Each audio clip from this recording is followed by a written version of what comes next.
Hello everyone, स्वागत है आप सभी का आपके अपने चैनल लेट्स स्टडी पर। होपफुली आप सभी अच्छे होंगे। आज के इस सेशन में हम पढ़ने वाले हैं वैक्सीन एंड नाइट्रोजन फिक्सेशन। तो सबसे पहले हम यहाँ पर स्टार्ट करेंगे वैक्सीन को।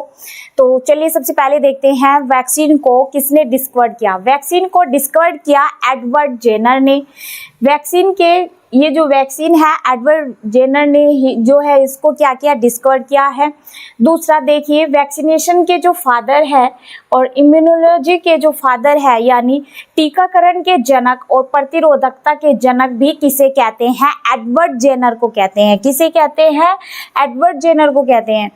अभी यहाँ पर हम बनाए क्या है, तो हमने यहाँ पर देखा वैक्सीन को किसने डिस्कवर किया। अब देखिए वैक्सीन है क्या।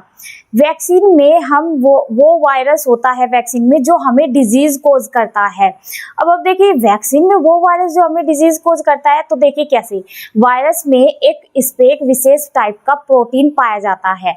इसी प्रोटीन को जब डीएक्टिवेट कर दिया जाता है, तो जब डीएक्टिवेट कर देते हैं, जब तक ये डीएक्टिवेट नहीं होता, तो अब देखिए एक वायरसेस की मैंने कैरेक्टर क्या बताई थी कि अगर इसको जब तक होस्ट नहीं मिलता है, ऐसे फ्रीली इन्वायरमेंट में ये घूमता रहता है वायरस, तो क्या करता है ये इनएक्टिव फॉर्म में घूमता रहता है। जैसे ही इसे होस्ट बॉडी मिलती है तो ये वायरस उसकी बॉडी में जाके एक्टिवेट हो जाता है, ठीक है। और इसकी अपनी खुद की कोई सेल नहीं होती है, तो ये डिपेंड करता है टोटली अपने होस्ट पर। तो जैसे ही इसे अपने होस्ट की बॉडी के अंदर ये एंटर करता है, तो इसके पास एक होता है प्रोटीन तो उसी प्रोटीन की हेल्प से ये दूसरे को इन्फेक्ट करता है। जो होस्ट के पास जाता है उसकी बॉडी को इन्फेक्ट करता है। अगर इसी प्रोटीन को डीएक्टिवेट कर देते हैं और फिर इसे प्रोटीन को डीएक्टिवेट करके ही वैक्सीन बनाया जाता है।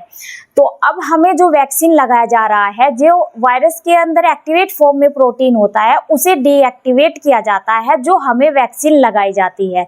तो ये जो प्रोसेस होता है इसे ही वैक्सीनेशन कहते हैं।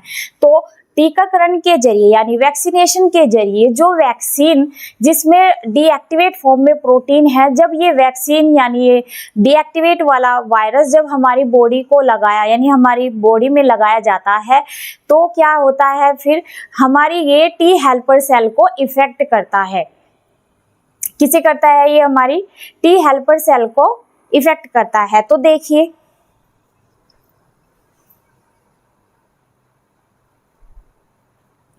देखिए इस वायरस के अंदर ये जो वायरस लगाया गया है बॉडी में, इससे क्या एक्टिवेट हो रहा है, टी हेल्पर सेल एक्टिवेट हो रही है। तो देखिए ये जो टी हेल्पर सेल की मैंने बात की है वो होती है ये।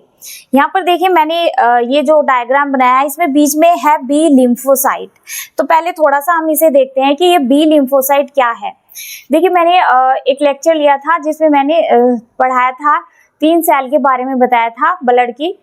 तो उसमें मैंने आरबीसी, डब्ल्यूबीसी एंड प्लेटलेट्स के बारे में आप लोगों को पढ़ाया था। तो उसमें डब्ल्यूबीसी आया था। तो डब्ल्यूबीसी का साइंटिफिक नाम क्या था, ल्यूकोसाइट।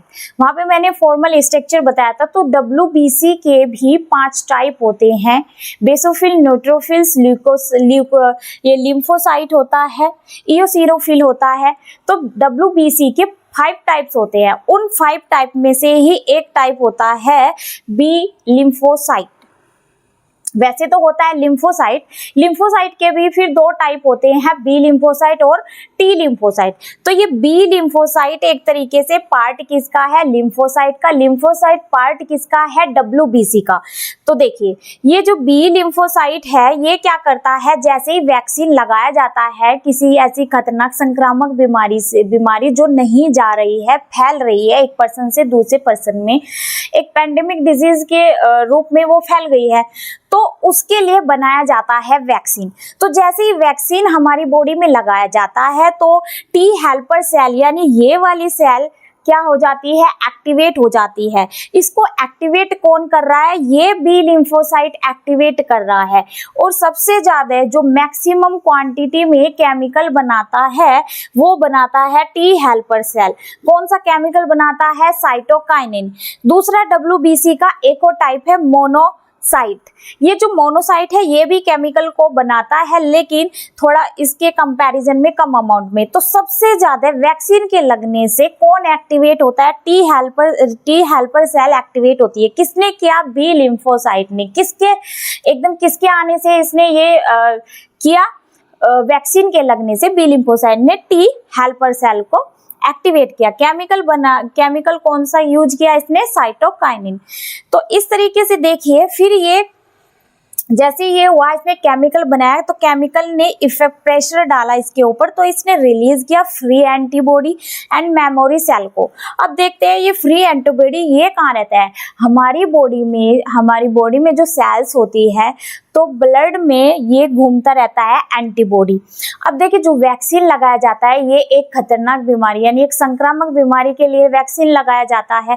तो उस बीमारी के जो उस बीमारी का जो वायरस जो सिम्टम्स है, यानी जो वायरस, जिस वायरस से वो या जिस बैक्टीरिया से जो बीमारी हमें हुई है, तो उसको याद रखती है हमेशा के लिए ये मेमोरी सेल। ये बनाई बी लिम्फोसाइट ने बनाई है ये दो चीज, एंटीबॉडी को बनाया और मेमोरी सेल को बनाया। एंटीबॉडी क्या करती है? जो वायरस हमारी बॉडी को इन्फेक्ट किया है, फिर वैक्सीन लगाया है, तो वो जो वैक्सीन लगाया गया है उस वैक्सीन को याद करती है ये मेमोरी सेल। अगर इन फ्यूचर फिर से ये जैसे कोरोना वायरस को ले लेते हैं, कोरोना वायरस 2020 में आया था, तो वो एक तरीके से क्या है, एक वायरस है, उसने हमारी बॉडी को, हम ह्यूमंस की बॉडी को इन्फेक्ट किया था, तो उसके लिए सबको वैक्सीन लगाया गया है।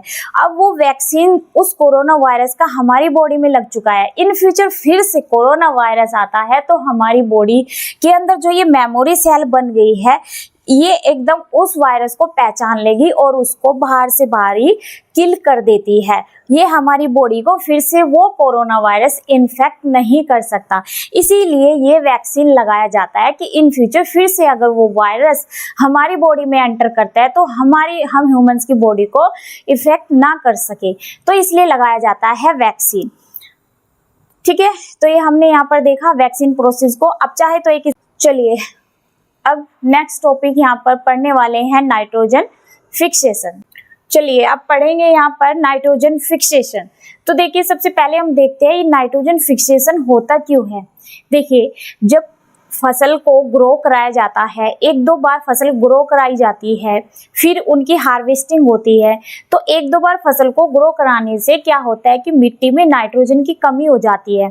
उस नाइट्रोजन की कमी को फिल करने के लिए, यानी कंप्लीट करने के लिए, उसकी कमी को भरने के लिए एटमॉस्फेरिक नाइट्रोजन को ये राइजोबियम बैक्टीरिया, आप यहाँ पर देख रहे हैं मैंने राइजोबियम एजिटोबैक्टर लिखे, दो बैक्टीरिया लिखे। ये जो राइजोबियम बैक्टीरिया है ये प्रेजेंट होता है लेग्यूमिनस प्लांट में। अब ये लेग्यूमिनस प्लांट कौन से होते हैं? चना, मटर और जितनी भी हमारी दलहनी फसलें हैं, यानी दालों वाली जो फसलें होती है, उनके अंदर उनकी रूट्स में प्रेजेंट होता है गांठों के अंदर। ये आप यहाँ पे नोड लाइक स्ट्रक्चर देख रहे हैं, ये सब क्या है? गांठें हैं, रूट्स के अंदर है। रूट्स के अंदर, इन गांठों के अंदर प्रेजेंट होता है राइजोबियम बैक्टीरिया। ये राइजोबियम बैक्टीरिया ही एटमॉस्फेरिक नाइट्रोजन को, देखिए नाइट्रोजन कौन सी है, मैंने यहाँ पर लिखा nitrogen is around 78% in the atmosphere, but green plants can't absorb gaseous nitrogen from the atmosphere directly। तो इसका मीनिंग देखिए क्या है, ये जो ग्रीन प्लांट्स होते हैं ये डायरेक्टली गैसियस नाइट्रोजन को ऐसे ही एब्जॉर्ब नहीं करते।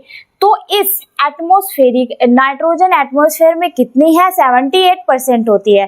तो इस एटमॉस्फेरिक नाइट्रोजन को एब्जॉर्ब करते हैं ये राइजोबियम बैक्टीरिया, जो इन फसलों की रूट्स में कहाँ पे प्रेजेंट है? इन गांठों के अंदर प्रेजेंट है ये राइजोबियम बैक्टीरिया। तो ये क्या करते हैं? इसी नाइट्रोजन को फिक्स करते हैं। अब ये जो नाइट्रोजन ली है इन्होंने, ये नाइट्रोजन को ये ऐसे ही नहीं फिक्स कराते मिट्टी के अंदर, इन रूट्स में ऐसे फिक्स नहीं कराते। कैसे कराएंगे? ये इन नाइट्रोजन के कंपाउंड बनाएंगे। कैसे बनेंगे, तो जैसे नाइट्रेट और नाइट्राइट फॉर्म में मिट्टी के अंदर एटमॉस्फेरिक नाइट्रोजन जाती है नाइट्रोजन कंपाउंड फॉर्म में। वे कंपाउंड कौन से होते हैं, नाइट्राइट फॉर्म और नाइट्रेट फॉर्म। तो मिट्टी के अंदर जो प्रेजेंट होते हैं नाइट्रोजन, वो प्रेजेंट होते हैं नाइट्रेट की नाइट्राइट की फॉर्म में। जब यहाँ पर मिट्टी के अंदर इनका काम हो जाता है तो जो एक्स्ट्रा नाइट्रोजन रहती है फिर से वो नाइट्रोजन चली जाती है एटमॉस्फेयर में, फिर से वो कहाँ चली जाएगी, एटमॉस्फेयर में चली जाएगी जो एक्स्ट्रा नाइट्रोजन होगी। तो ऐसे ही इसका चक्र चलता रहता है। ये जो नाइट्रोजन फिक्सेशन है ये पार्ट है नाइट्रोजन साइकिल का। किसका पार्ट है, नाइट्रोजन साइकिल का। तो हर वो प्लेस जहां पर एटमॉस्फेरिक नाइट्रोजन को यूज किया जा रहा है, तो फिर बाद में जब इसका यूज कर लिया जाता है, जो वेस्ट नाइट्रोजन होती है वो वेस्ट नाइट्रोजन फिर से जाती है एटमॉस्फेयर में। तो इस तरीके से ये साइकिल चलती रहती है। इसे ही नाइट्रोजन, तो ये प्रोसेस की, ये किसका पार्ट है, नाइट्रोजन साइकिल का पार्ट है, नाइट्रोजन फिक्सेशन। अब मैंने यहाँ पर दो बैक्टीरिया लिखे, राइजोबियम एंड एजोटोबैक्टर। तो राइजोबियम कहाँ प्रेजेंट होता है, इन लेग्यूमिनस प्लांट की रूट्स में, कांटों के अंदर प्रेजेंट होता है। ये देखें यहाँ पर प्रेजेंट है ये राइजोबियम बैक्टीरिया। अब दूसरा यहाँ पर मैंने लिखा एजोटोबैक्टर। ये एजोटोबैक्टर भी मिट्टी में ऐसी फ्रीली फॉर्म में घूमता रहता है। तो वो जो एटमॉस्फेयर वाली नाइट्रोजन है उसे एक तरीके से नाइट्रेट फॉर्म में ये मिट्टी में ऐसे ही फ्रीली रहता है, ये किसी प्लांट्स की रूट्स में प्रेजेंट नहीं होता है एजिटोबैक्टर। तो मिट्टी में ही जब नाइट्रोजन इन रूट्स से थोड़ा दूर पर रहती है तो उन नाइट्रोजन को रूट्स के पास लाने का काम करता है ये एजिटोबैक्टर। तो इस तरीके से होता है नाइट्रोजन फिक्सेशन। आप चाहे तो एक स्क्रीनशॉट ले सकते हैं। नाइट्रोजन फिक्सेशन लेग्यूमिनस प्लांट की रूट्स में होता है। तो चलिए फिर आज की क्लास को यहीं तक रखते हैं, मिलते हैं नेक्स्ट वीडियो में। If you understood this video then please like, subscribe and share to my channel and thank you so much.